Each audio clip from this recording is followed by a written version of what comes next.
Hi there, welcome back. Now, our next guest has been a music icon since the early 80s, shaping the sound of British pop with his unique style and unforgettable voice.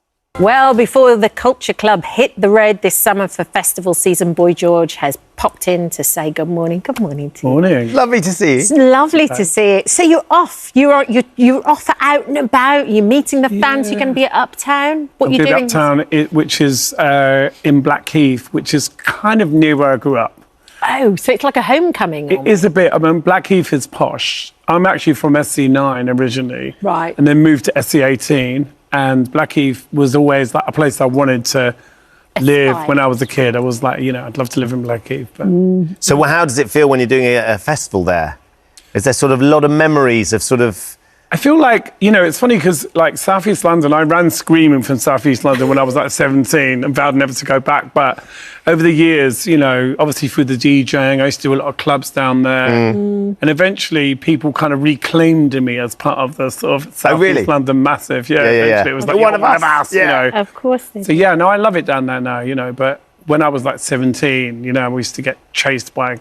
casuals. That was the look. They all, with the way they were dressed, so they looked... Yeah, it was like, walking around South East London dressed as a nun wasn't exactly, it didn't go down too well. How was it growing up back in the day there and with your family? I've heard you describe it as you were the pink sheep.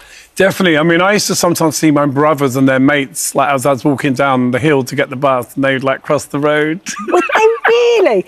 Would you then embarrass them more? Oh, always. Always, yeah, absolutely. Yeah, totally. Ask them for money. And where did the look come from, George? I think for me, it was obviously Bowie, Mark Bolan, the whole glam rock thing. I've always just loved music, even like things like 50s music, Elvis Presley, Eddie Cochran. I just loved show business. Yeah. I just was drawn. But you come from a pretty straight family background. How did your mum and dad react when all of a sudden you're dressing like that and going out and being who you are? My dad always used to try and get me to go to the boxing club.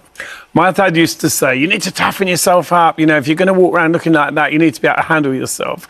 And of course, I wasn't really interested in fighting people. But my dad's advice was learn to punch. And then if someone hits you, you can hit them back. But no, that wasn't for me. That wasn't for me. So, did they, obviously they knew it was you and you were happy doing that. Did they embrace it or did they sort of... To start with, it was, frowned upon, but then eventually when they realised it wasn't going to stop, it was only going to get worse, I think they just gave up, Did your mum ever help you with your outfits? Or my mum started off as a kind of, standing in front of the front door to stop me going out, to making things for me and allowing me to, say, well, make this for me, What a brilliant mum. Yeah, it was How great. did you turn her around? Was it just where Defiance. It was literally just, You wore them down? Yeah, I just kept doing it. And it But was I think lots of people were the same in that era. I remember actually Martin Kemp coming on and talking about the Blitz. And he said the closest thing to it was you went in there and you felt like everything was Technicolor. Like your senses were heightened. So everybody was dressed differently. Also, when you're like 17, you don't really care what other people think. Do you know what I mean? I always used to think, why do you care? Yeah. But sort of loving the attention. It's a weird one. When you dress up and you're a show-off, part of you wants the animosity and part of you doesn't want it. It's a real double-edged sword because why do people have to make comments? Yeah. You know what I mean? Yeah. I think he also got his mum to make his outfits as well. Did. And she said she made some leather trousers for him, but didn't ever put anything to undo them. So he was desperate to go to the loo, and they hadn't put a zip and a button in.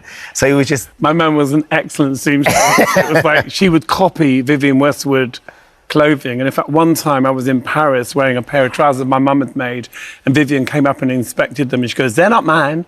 I said, no, my mum made them. And she looked at me, she said, tell her she did a fantastic job. Wow, praise from Vivienne Westwood. It must have been your mum's proudest moment, like printed up the T-shirts with that on. One of the lovely things when Culture Club and you'd really hit the scene, of course, there was plenty of interviews that you've done over the years, George, where you talk about the future, you talk about who you are.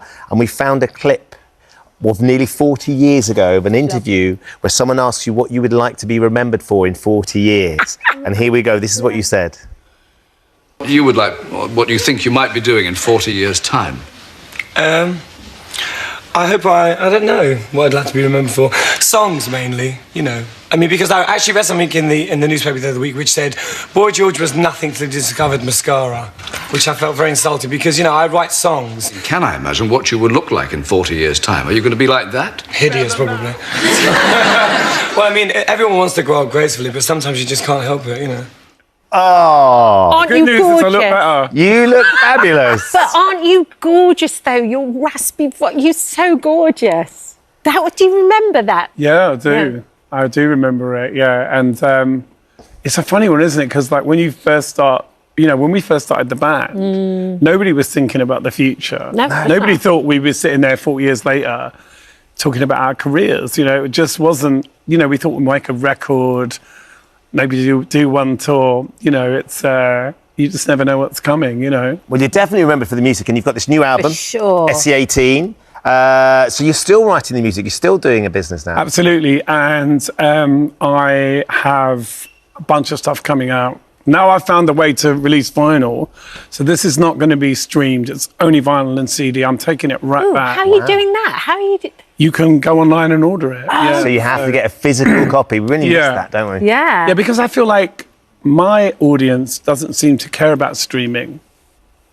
They want to have it. They want to have Yeah, the they copy like in the their product. hand. They like looking at it. the lyrics. And there's a real reggae influence there. Yeah, and also I just love records. I actually, doing this vinyl has really reminded me of how much I just get excited when Bowie put out a record or T-Rex, you know, and you go and buy it and look Going at to the record shop and yeah, flipping looking through. at who played on it, you know, Yeah. who did the costumes, who did the makeup. I think it's Amazing. great. Yeah. Well, look, it's lovely to see you. Thank you for dropping by. It's always great to catch up and have a chat. And that is such a wonderful clip. Yeah, It's such it a is. wonderful That clip. hair. Oh, yeah. Boy George and Culture Club are headlining Uptown Festival at Blackheath, London on Sunday, the 27th of June. And George's new album, SE18, is out on the 21st of June. Yeah. Yeah. It's I'm not afraid of my feelings. I'm not afraid to feel.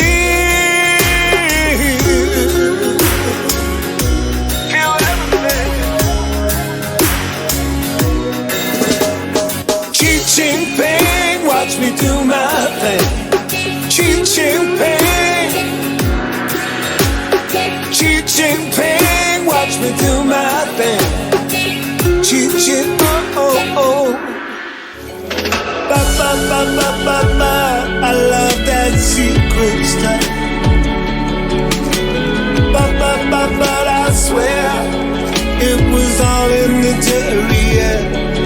You had the cue to say, don't stare at me that way.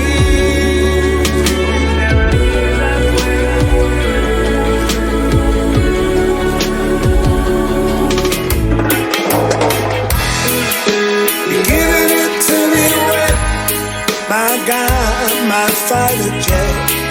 Give me nothing to regret. You're giving it to me high, as far as beats can fly. There'll be no one's tears to dry. We need to make some bread, then we need to break some bread.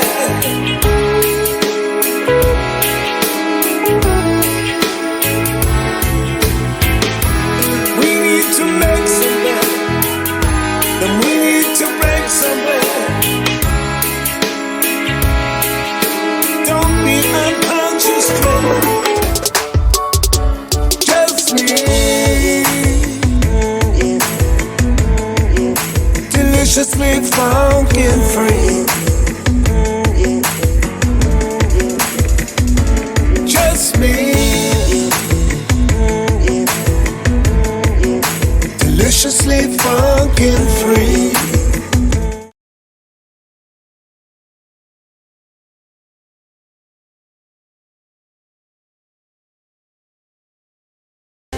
You can do this. You can do